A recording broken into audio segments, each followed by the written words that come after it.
प्रभु के नाम का सुमिरन करना चाहिए।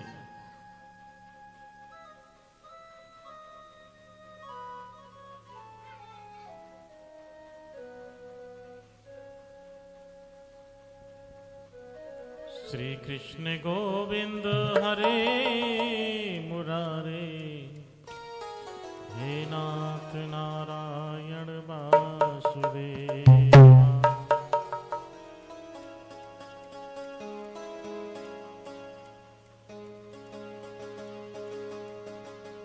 फिर कथा आती है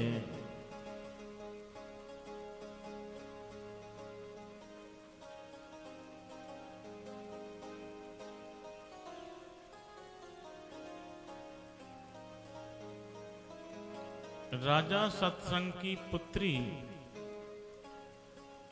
कुमारी की। नारद जी कहते हैं कि नाभि के पुत्र जो ऋषभ थे, उनके नाम पर कलयुग में नाना प्रकार के पाखंड पूर्ण मतवादों की कल्पना हो जाएगी, जो लोगों को मोह में डालने वाली होगी। उन्हीं ऋषभ जी के पुत्र भरत हुए हैं, और भरत के जो पुत्र हुए उनका नाम है सतसृंग। सतसृंग के 8 पुत्र हुए और एक कन्या हुई, उसका नाम था कुमारी। तो पुत्रों के नाम इंद्रद्वीप है, कसेरु, ताम्रदीप, गवस्तिमान, नाग, सौम्य, गंधर्व और वरुण, ये पुत्र हैं। इनके अतिरिक्त जो कन्या थी, उसके जो मुख की आकृति थी वो बकरी के मुख के समान थी। ऐसा होने का एक महान आश्चर्ययुक्त कारण था। नारद जी कहते हैं, मैं उसे बताता हूं, सुनिए। महिसागर के तट पर जो स्तंभ तीर्थ है, उसके समीपवर्ती दुर्गम प्रदेश में एक दिन एक बकरी अपने झुंड से भटक कर चली आई, और वहां लता पताओं से एक जाल सा बन गया था। बकरी प्यास से पीड़ित थी, और वो ज्यों ही उधर से निकली तो लता जाल में फंस गई, और उन जाल में, उन झाड़ियों में फंसने के बाद उसकी मृत्यु हो गई। कुछ समय के बाद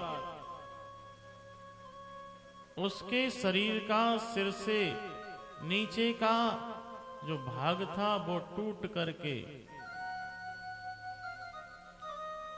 सब पापों का निवारण करने वाले सर्व तीर्थ में महिसागर संगम में गिर पड़ा। उस दिन शनैश्चर और अमावस्या का भी योग था। सिर तो लता गुल्म के उस जाल में फंसकर ज्यों का त्यों रह गया।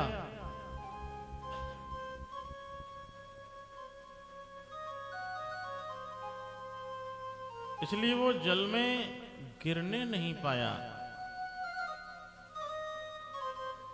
शेष शरीर महिसागर के जल में गिरा था। अतः उस तीर्थ के प्रभाव से वो बकरी सिंगल देश में राजा सतसृंग की पुत्री हुई। परंतु उसका जो मुख था ना, वो बकरी का ही रह गया, क्योंकि उस संगम में नहीं गिरा था वो। शेष सभी अंग बड़े सुंदर थे। राजा सतसृंग पहले संतानहीन थे।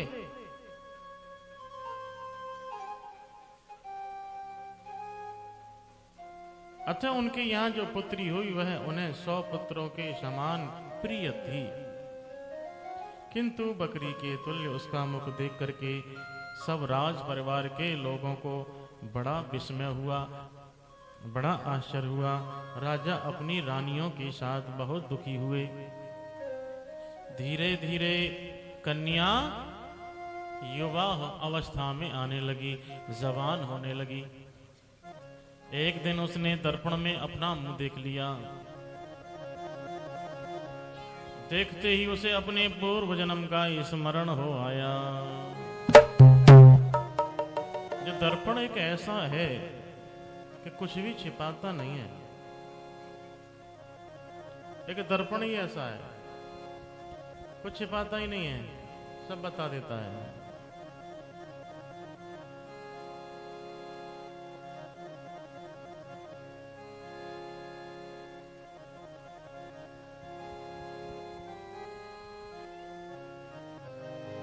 और यदि दर्पण मैला हो जाए तो अपना चेहरा ठीक से अच्छा दिखाई नहीं देगा। दर्पण साफ है और चेहरा ही मैला हो जाए तो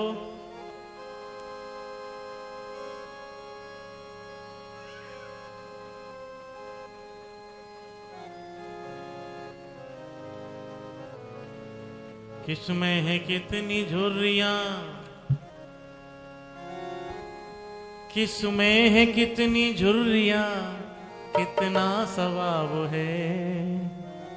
एक बुढ़िया थी, बुढ़िया शीशा बेचने वाला आया और पहुंची बिसाती के पास। बिसाती बोलते ना। बोली भैया शीशा दिखा। उसने तरह तरह के शीशा दिखाए। बुढ़िया मुंह देखे, बुढ़िया को पसंद ना आवे। जितने शीशे थे सब उलट पलट करके देख लिए और उस शीशे वाले पर नाराज होकर बोली, अरे तू कैसे शीशे लेके आया है? पहले हम शीशा खरीदती थी तो इतना गोल मटोल चेहरा दिखता था। तेरे शीशों में तो चेहरा दिखाई नहीं दे रहा, पिचका हुआ दिखाई दे रहा, कैसे शीशे लेके आया है? तो शीशा हकीकत बताता है। अब जैसा चेहरा था वो तो वैसा ही बताता ना। एक बाबूजी थे, वो विदेश गए और विदेश से शीशा खरीद के ले आए और ला करके सूटकेस में रखा ऊपर और सूटकेस घर में रख दिया। कोई जानता ही नहीं था शीशे के लिए। पहले कोई पानी में मुंह देखता था, कोई तेल में मुंह देख लेता था, ऐसे ही होता था।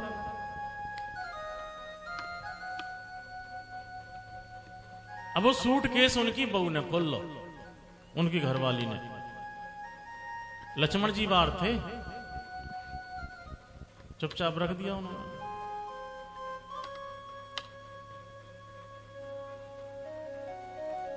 ये तो पत्नी इनकी बढ़िया मिली है। आटल्ला और बाटर बिन रहो में घबराई। अब ये समझती नहीं, आटर बाटर सिलवट्टा उठा के ले आई।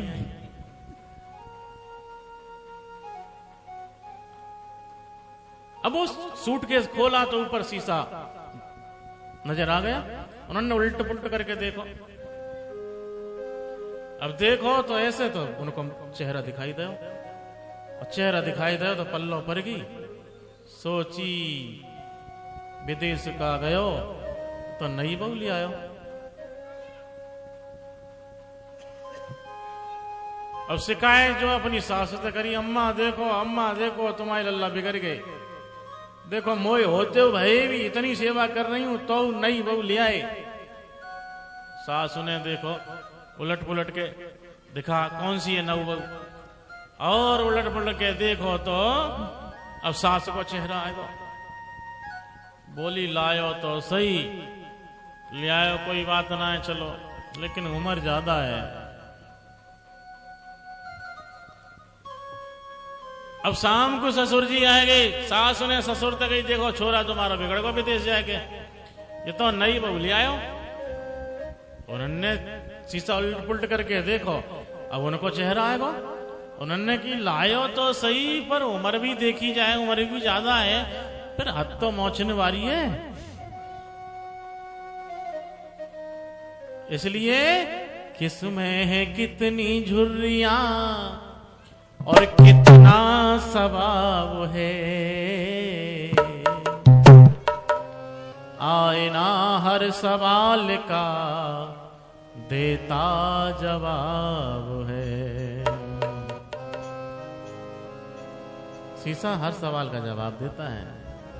आई जो सामने चेहरे की हकीकत, आई जो सामने चेहरे की हकीकत, कहने लगे कि अब ये शीशा खराब है, कहने लगे कि अब ये शीशा खराब है। कभी कभी अपना चेहरा भी अच्छा नहीं लगता ना, शीशा में देखते हैं तो दोस्त किसको देते हैं, शायद ये शीशा ही खराब है। सबसे अपनी बढ़ाई करते हैं, सबसे अपनी बढ़ाई करते हैं, आज बंदे भी खुदाई करते हैं। दाग चेहरे के देखे ही नहीं, बस आईने की सफाई करते हैं। दाग चेहरे के नहीं देखते, बस शीशा साफ करते रहते हैं। शीशा खराब है, शीशा खराब है।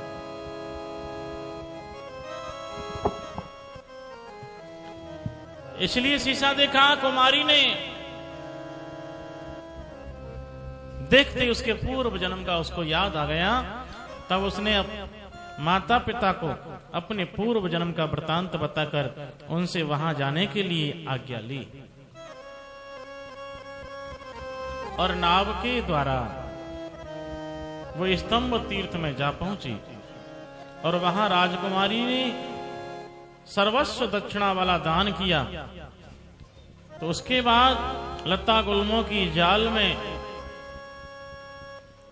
ढूंढकर उसने अपने पूर्व जन्म के मस्तक का पता लगाया और संगम के समीप उसका दाह करके हड्डियों को मही सागर में फेंक दिया।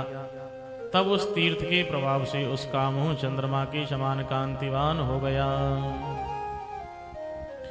देवता, दानव और मनुष्य सब उसके रूप से मोहित होकर के बार बार उसे पाने के लिए राजा से याचना करते थे, किंतु वो उनमें से किसी को अपना पति बनाना नहीं चाहती थी। उसके बाद कुमारी ने प्रसन्नता पूर्वक अत्यंत दुष्कर और कठोर तपस्या प्रारंभ कर दी। तपस्या करते करते जब 1 वर्ष पूरा हो गया, तब देवाधिदेव भगवान शंकर ने प्रत्यक्ष दर्शन दिया और कहा, मैं तुझे वर देने के लिए आया हूं, मांग ले। तब राजकुमारी भगवान का पूजन करके इस प्रकार बोली, हे देवेश्वर, यदि आप प्रसन्न हैं और मुझे वर देना चाहते हैं तो इस तीर्थ में सर्वदा निवास आप करें। भगवान शिव ने एवमस्तु कह करके उसकी प्रार्थना स्वीकार कर ली।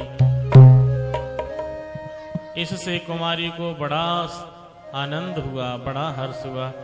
जहां उसने बकरी के सिर का दाह किया था, वहीं वर्करेश नामक शिव की स्थापना की। उस स्थान का नाम वर्करेश पड़ा है। ऐसा आश्चर्यजनक समाचार सुनकर के स्वस्तिक नाम वाला नागराज कुमारी को देखने के लिए तलातल लोक से आया। सिर के बल से आते समय वो पृथ्वी को जहां विदीर्ण करके बाहर निकला, वहां स्वस्तिक नामक कूप हो गया। वह कूप वर्करेश्वर के ईशान कोण में है। उसे गंगा जी ने अपने जल से भर दिया।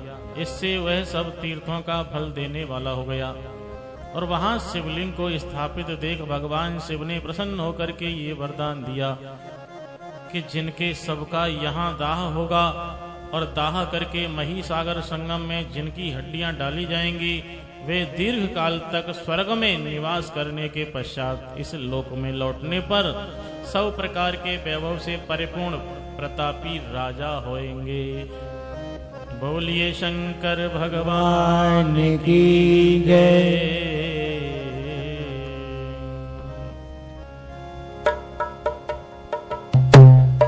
जो मनुष्य महिसागर संगम के जल में स्नान कर भक्ति भाव से भगवान बरकरेश्वर का पूजन करता है, उसका मनोरथ सफल होता है। कार्तिक कृष्ण पक्ष की चतुर्दशी की दिन जो मनुष्य श्रद्धा पूर्वक इस कूप में, इस कुएं में, इस कुंड में स्नान और अपने पितरों का तर्पण करके बरकरेश्वर भगवान का पूजन करेगा, वह सब पापों से मुक्त हो जाएगा। ऐसा वरदान पाकर के वो कन्या पुनः सिंगल देश में लौट आई और अपने पिता से वहां का सारा वृतांत बताया, सारी बात बताई।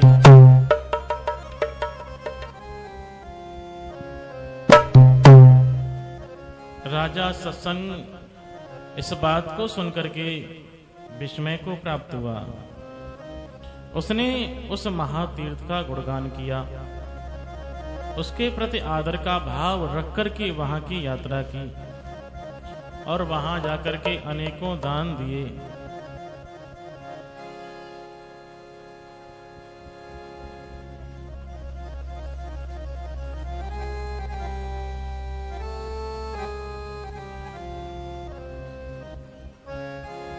और दान देकर के पुनः अपने देश को लौटाए। तीर्थ की अद्भुत महिमा जानकर उन्हें बड़ी प्रसन्नता हुई। राजा सत्संग इस भारतवर्ष के 9 विवाह करते हैं और 8 विभाग अपने पुत्रों को दे देते हैं। 9वां भाग अपनी कन्या कुमारी को दे देते हैं। अनेकों प्रकार के पर्वतों से शोभित उन भागों का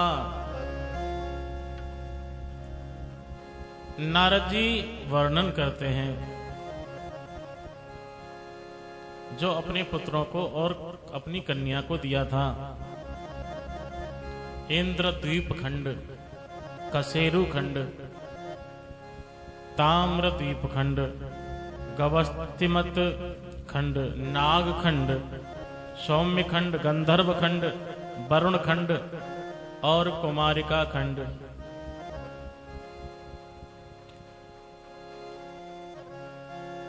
इसी प्रकार पर्वतों की नाम है महेंद्र, मलय, सह, सुक्तिमान, ऋक्ष, विंध्य और पारियात्र।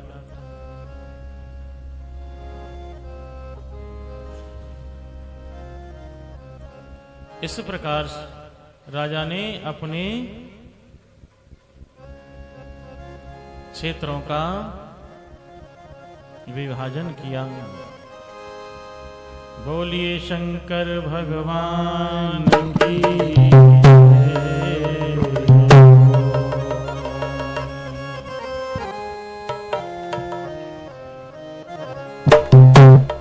श्री कृष्ण गोविंद हे मुरारे, हे नाथ नारायण वासुदेवा।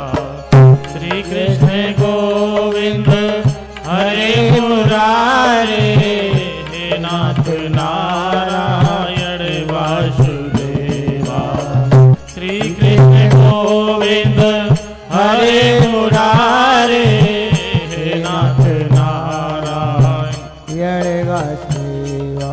हे नाथ नारायण वासुदेवा, हे नाथ नारायण वासुदेवा, हे नाथ नारायण वासुदेवा। श्री कृष्ण गोविंद,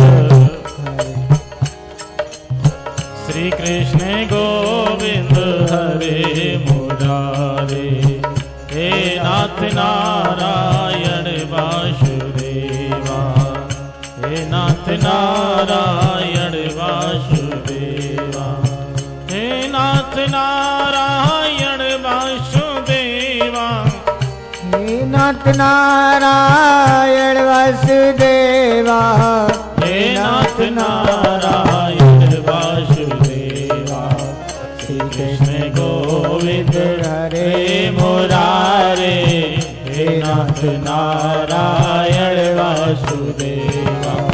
श्री कृष्ण गोविंद हरे मुरारे, हे नाथ नारायण वासुदेवा। श्री कृष्ण गोविंद हरे मुरारे, हे नाथ नारायण वासुदेवा। श्री कृष्ण गोविंद हरे मुरारे, हे नाथ नारायण वासुदेवा। हे नाथ नारायण वासुदेवा। श्री कृष्ण गोविंद हरे मुरारे, श्री कृष्ण गोविंद हरे मुरारे, हे नाथ नारायण वासुदेवा। श्री कृष्ण गोविंद हरे मुरारे, श्री कृष्ण गोविंद हरे मुरारे, हे नाथ नारायण वासुदेवा। श्री कृष्ण गोविंद हरे मुरारे, हे नाथ नारायण वासुदेवा। हे नाथ नारायण वासुदेवा।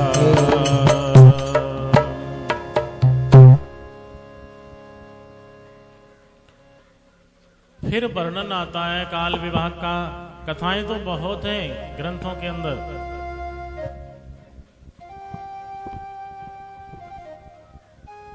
काल विभाग में एक मनवंतर में 30 करोड़ 85 लाख 20 हजार वर्ष होते हैं। एक मनवंतर में 2 परमाणु मिलकर के एक अणु होता है,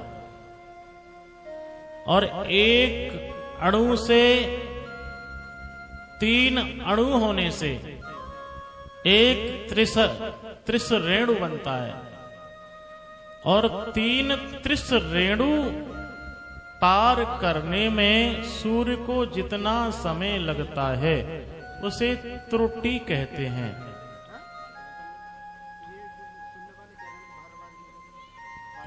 उसे क्या कहते हैं? त्रुटि कहते हैं।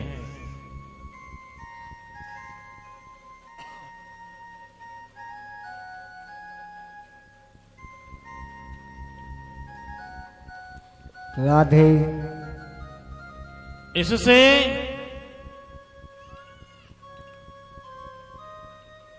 त्रुटि से 100 गुना काल भेद कहलाता है। 100 गुना समय जो होता है उसे वेद कहते हैं। अब ये बाल्टी चल रही है, केवल कॉलम बंद है। राधे। श्री राधे। बाल्टी ही चल रही है अब। श्री राधे। भाई कमरे के अंदर तो आवाज नहीं पहुंच पाएगी, गांव से बाहर तो पहुंच रही होगी आवाज, जरूर पहुंच रही होगी गांव से बाहर। आपके कमरे में नहीं पहुंच पाएगी। आप ये कहें जी कमरे में आवाज आ जाए तो ऐसा नहीं है। श्री राधे। बाल्टी से नहीं छेड़ा मैंने, बाल्टी की मशीन इधर रखी है, मैंने तो केवल कॉलम बंद किए हैं।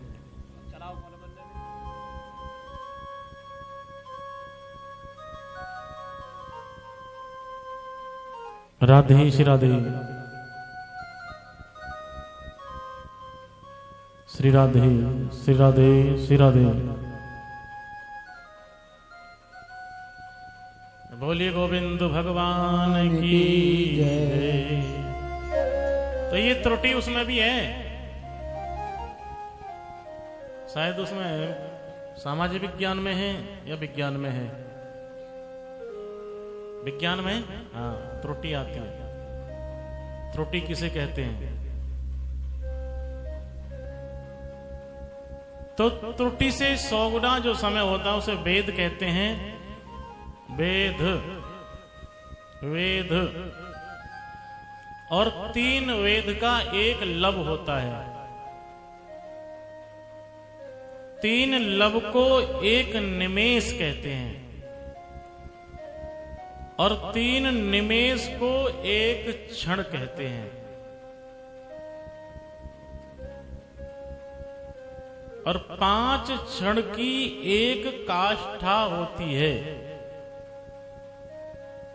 15 काष्ठा का एक लघु होता है और 15 लघु का एक दंड होता है और 2 दंड का एक मुहूर्त होता है।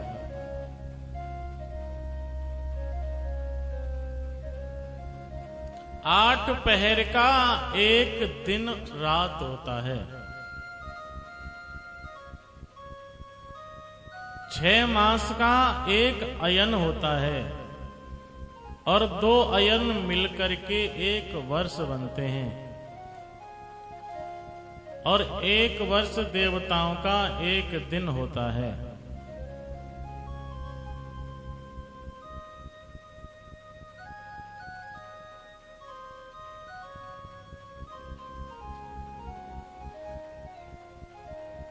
देवताओं की एक युग की एक वर्ष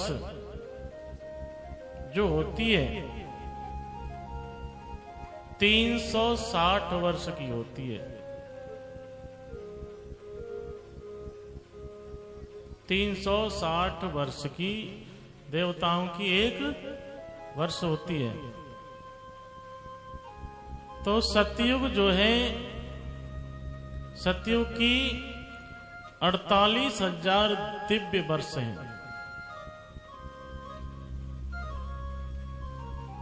त्रेता 36,000 दिव्य वर्ष, द्वापर 24,000 दिव्य वर्ष, कलयुग 12,000 दिव्य वर्ष।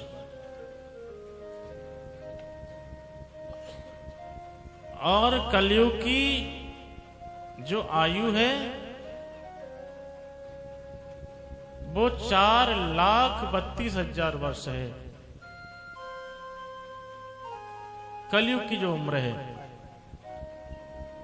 4,32,000 वर्ष। इसी प्रकार से हमें द्वापर की उम्र निकालनी है तो 4,32,000 में 2 का गुणा कर देंगे।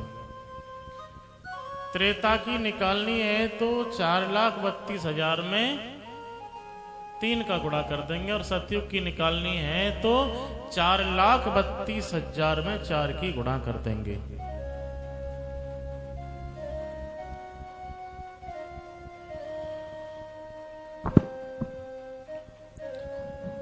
सतयुग में आदमी की जो उम्र होती थी, सामरिया जी कितनी होती थी?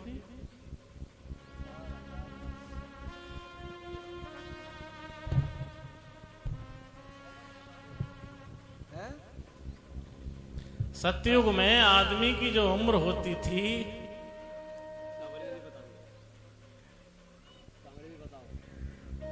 1,00,000 वर्ष होती थी।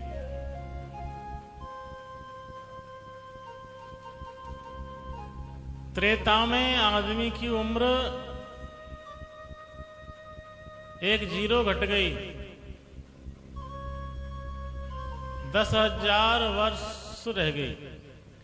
फिर द्वापर में 1 जीरो घट गई, 1,000 वर्ष रह गई। फिर कलयुग में 1 जीरो घट गई, 100 वर्ष रह गई। फिर और 1 जीरो घट जाएगी कुछ दिनों बाद।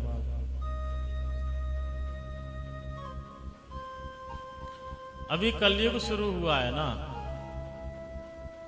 जब कलयुग का आखिरी समय आएगा जब व्यक्ति की उम्र 10 वर्ष ही रहेगी, फिर कलयुग समाप्त हो जाएगा, सतयुग आ जाएगा, फिर से जो वही उम्र आ जाएगी जहां पहले थी।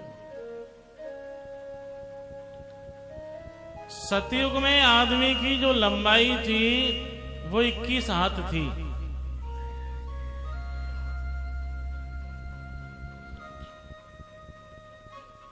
त्रेता में आदमी की लंबाई 14 हाथ थी। द्वापर युग में आदमी की लंबाई 7 हाथ थी। कलयुग में आदमी की लंबाई 3.5 हाथ रह गई। परिवर्तन कहाँ हुआ? खान पीन रहन सहन के कारण, आचार विचार। आदमी की उम्र घटती जाती है। कब? जब आहार विहार संयम नियम टूटने लग जाते हैं। आहार विहार संयम नियम टूटते हैं तो आदमी की उम्र घटने लग जाती है। इसलिए मूल कारण क्या है? हमारा आहार। हमारा जो खाना पीना है ना, वो बढ़िया होना चाहिए। अगर खाना पीना बढ़िया है तो हमारा शरीर भी बढ़िया रहेगा।